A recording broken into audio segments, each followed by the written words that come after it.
Hi, I'm Saskia, child of God, Haitian born and raised. And about 7 years ago, I experienced something that completely changed my life. And I never imagined that I would ever come on here to tell you about the story, because at the time, I remember when I was at my lowest point, God was telling me that I would be using this story to inspire and help other women. And I remember specifically saying, there's no way that I would ever share this story. There's no way that I would ever be able to even accept it as mine. And here we are 7 years later, and I'm here to share with you guys that if God could restore me, if He could change my story, if I could be here talking to you about this, it's because God has transformed, and not just transformed, but what was meant to destroy me, He's used to restore and change my entire life around. When growing up, I was very insecure about the way that I looked. I always had low self-esteem. Even though it may not have looked like it, I was always very self-conscious. And I would always look to people for validation.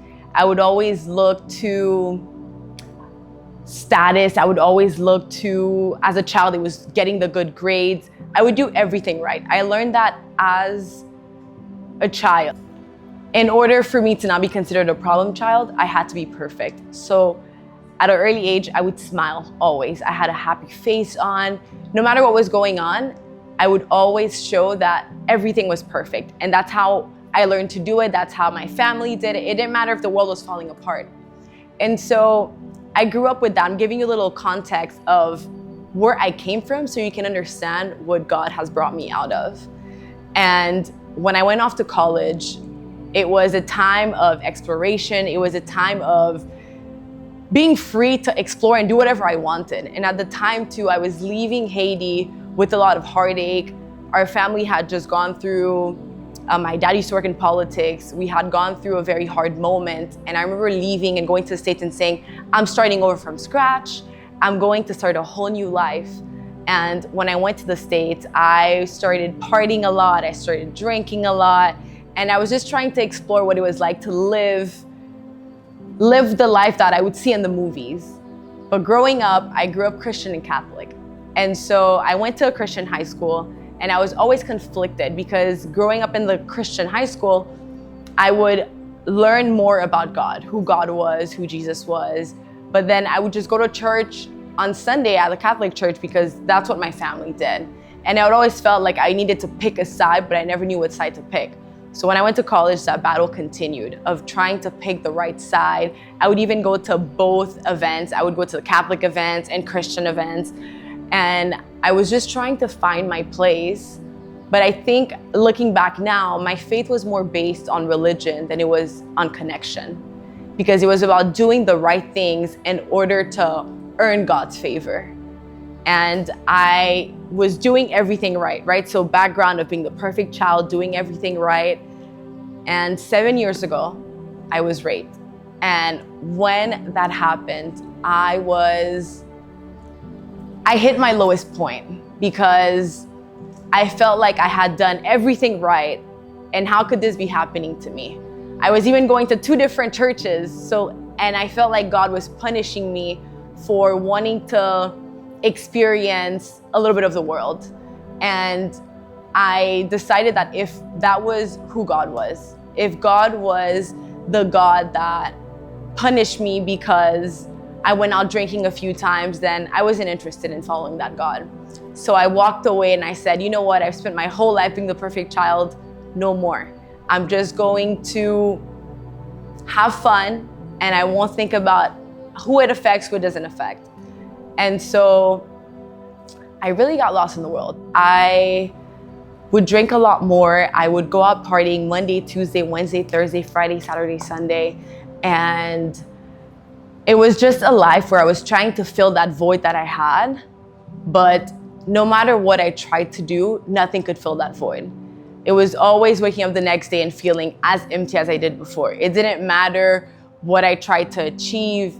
I would always feel like something was missing. But again, I was mad at God. So I would never explore the idea of spirituality or even reconnecting to Him. And so I got introduced to the world of coaching, and I completely shifted. I went into this full self-empowerment mode, self-love. I can do this. I've got all the power. And it was the first time in 2019 when I entered the world of self-development. It was the first time that I felt like I had a say. It was the first time that I felt like I could take my power, my control back. And so I completely immersed myself in it, and it became my entire world. And at the time, I even started to dive into this new age of tarot card readings and energy work and all these things that I thought I needed to do in order to heal. And no matter how much therapy I'd done, no matter how many courses I'd taken, no matter how many workshops or seminars I'd gone to, it would always feel like there was something missing. So I decided that I had to do more in order to be more. So I was like, you know what? I'm gonna write a book. I'm gonna share my story. And that was the first time I had mentioned and even told my family, because after I was raped, I didn't tell anybody. I shared with some people, and what I felt from them was, Saskia, you drink too much. Saskia, I felt a lot of blame and guilt, and so I thought they were right. And so I was so ashamed by it. And I know, having spoken to other women that have gone through that, there's so much shame and guilt associated. And while we shouldn't be the ones carrying the shame, we carry it, and it's such a taboo subject. It's like a thing of like, if you find out someone has that, it's like they have leprosy, like, oh, like stay away. And so because of that, I didn't want to share. And so I didn't tell my family anything because I didn't want to be the disappointment, because again, I was that perfect child. And then I wrote this book, and when I wrote it, before I published it, I sent it to my family because I needed them to know and read before the rest of the world read it. And so that was the first time that they found out, and it broke a lot of their hearts. It was very hard for them to hear it. It was difficult to process. It was a difficult process for us as a family, because for me, it was something that had happened 3 years before, but for them, it felt so recent. And so it was a process of learning how to communicate about what had happened, communicate about where I was now, because in the book, I also talk about my depression and when I hit my lowest point, and me even wanting to just put an end to life and wanting to escape. And I remember one night even taking these pills because I said, you know, this will just put me in a coma for a couple of days and then I'll wake up and all will be fine. And the truth was, again, no matter what I did, no matter what I thought the escape was, there wasn't an escape. And so when I found coaching, I held on to it, and I started to believe that I could manifest the life that I wanted. I could create any reality that I wanted. And if you follow me on Instagram for a while, you know that, because I've preached about that, saying all like self-love. And I remember selling Valentine's Day and saying, this is the day to love yourself. This is the day to empower yourself. It was all about you, me, me, me, me, me, me, me.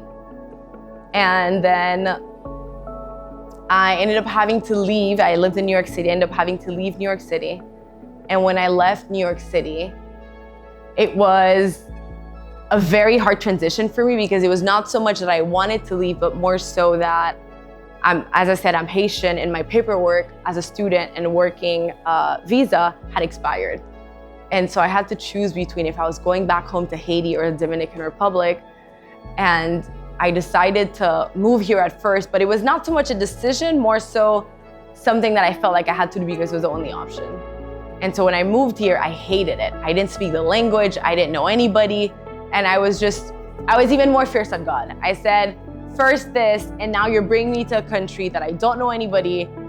Why? There were so many whys, and there was so much anger, because I felt like I was finally getting control of my life. I was finally living the life that I wanted, and I was finally leaving the past behind.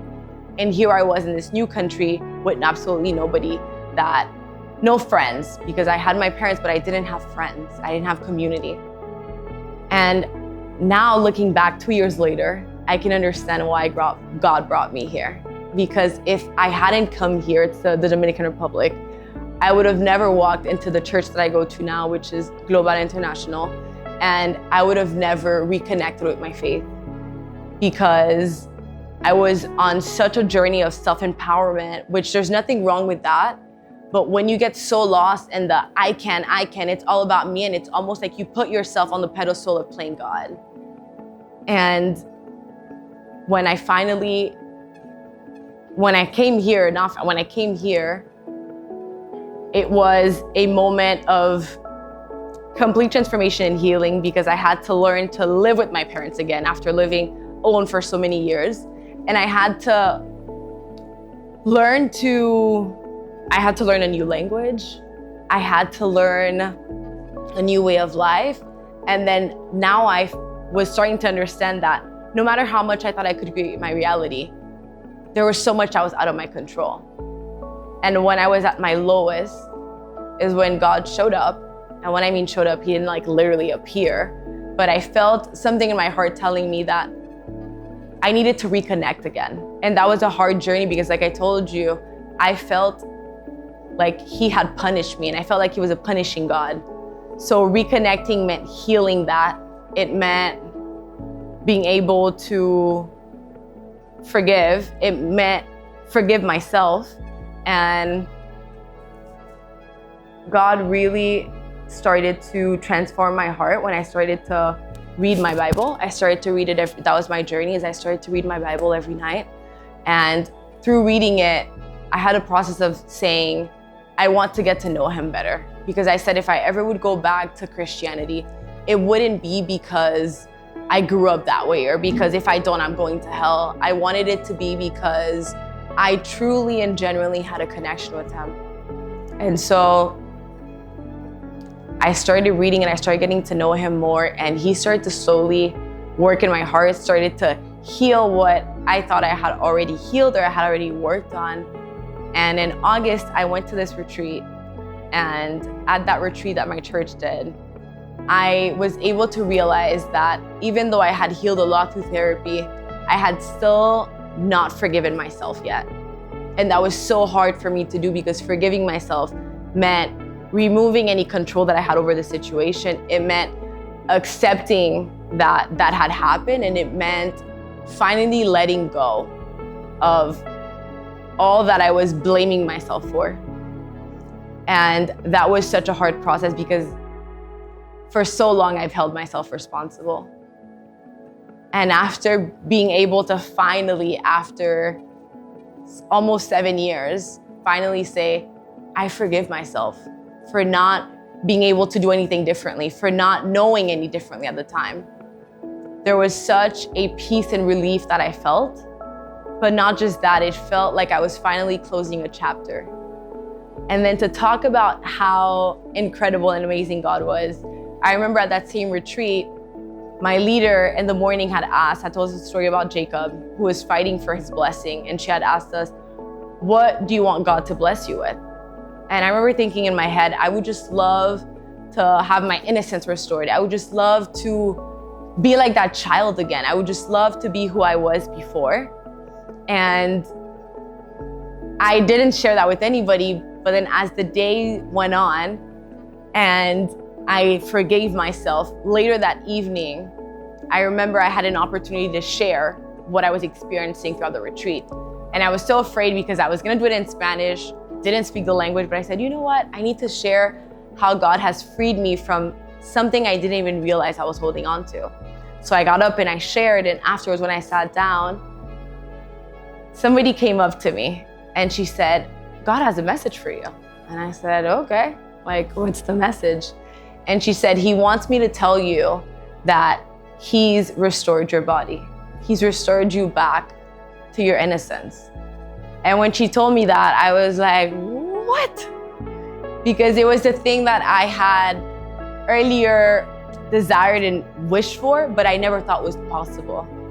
And so when she told me, it was a confirmation for me that not just that God hears when you speak to him and he knows your heart, but that what I think is impossible is possible for him. Because for me, that never in a million years would that be possible. But where I am limited, where I am weak, he's strong.